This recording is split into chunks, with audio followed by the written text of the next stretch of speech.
cream and powder just for the baby bag, booties, a little hat to keep his head warm, and little books. About halfway through the store, I quit counting and just said, "Yes, ma'am."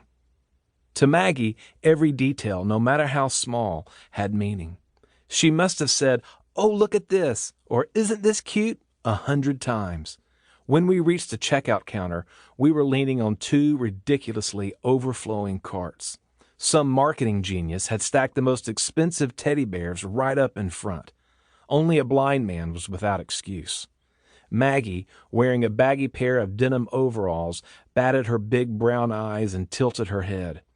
In a deep, whispery, and all too seductive voice, she said, "Dylan, this bear's name is Huckleberry." I just laughed. What else could I do? I loaded up the truck and started to breathe easy, thinking the damage was over. But we didn't even make it out of the parking lot. Just next door to Baby World stood a maternity clothing store. Maggie, the possessed power shopper, stalked the racks and piled me high for over an hour. When I could no longer see above the heap of clothes in my arms, she led me to the changing room where, for the first time in my life, a woman actually told me to come inside with her. Maggie shut the door, slid the latch, and pulled her hair up into a bouncy ponytail. Over the next hour, my wife modeled each item of clothing while I marveled. The only light was a recessed 40-watt bulb above her head, but when she turned, lifted the ponytail off her neck, and whispered, "Unzip me," the light showered her 5'8" frame like Tinkerbell's pixie dust.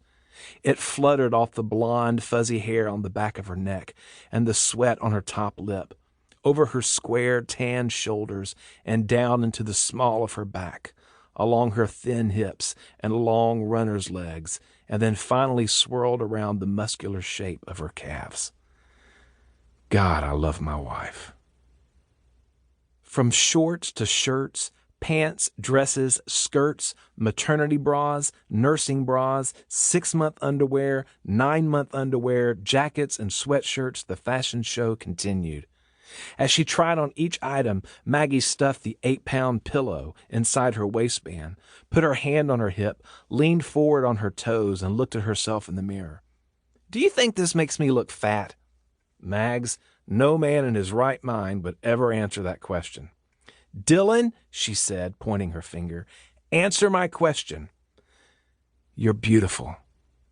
"If you're lying to me," she said, raising her eyebrows and cocking her head, "you're on the couch." "Yes, ma'am." Leaving the dressing room, Maggie shone in full, glorious, pregnant woman glow. $327 later, she was ready for any occasion. Life had never been more vivid, more colorful, as if God had poured the other end of the rainbow all around us. Rows of cotton, corn, soybean, peanuts, and watermelon rose from the dirt and formed a quilted patchwork, sewing itself with kudzu along the sides of the old South Carolina highway. Ancient, gnarled, and sprawling oaks covered in moss and crawling with red bugs and history swayed in the breeze and stood like silent sentinels over the plowed rows. Naive and unaware, we rumbled along the seams while Maggie placed my hand on her tummy and smiled. At 12 weeks, we went for the first ultrasound. Maggie was starting to get what she called a pooch and could not have been prouder. When the doctor walked in, Maggie was lying on the table with a fetal monitor velcroed across her stomach, holding my hand. The doc switched on the ultrasound machine, squeezed some gel on her stomach, and started waving the wand over her tummy. When she heard the heartbeat for the first time, Maggie started crying. "Dylan," she whispered, "that's our son." At 16 weeks, the nurse confirmed Maggie's intuition. Maggie lay on the same table as the nurse searched her tummy with the ultrasound wand and then stopped when my son gave us a peek at his equipment. "Yep," the nurse said. "It's a boy. Right proud of himself, too." I hit my knees. At 29 years old, I had looked inside my wife's tummy and seen our son, as big as life, with his heart beating and wiggling around for all the world to see. "Hey, sport." That started my conversations with Maggie's stomach. Every night from that day forward, I talked to my small and growing son.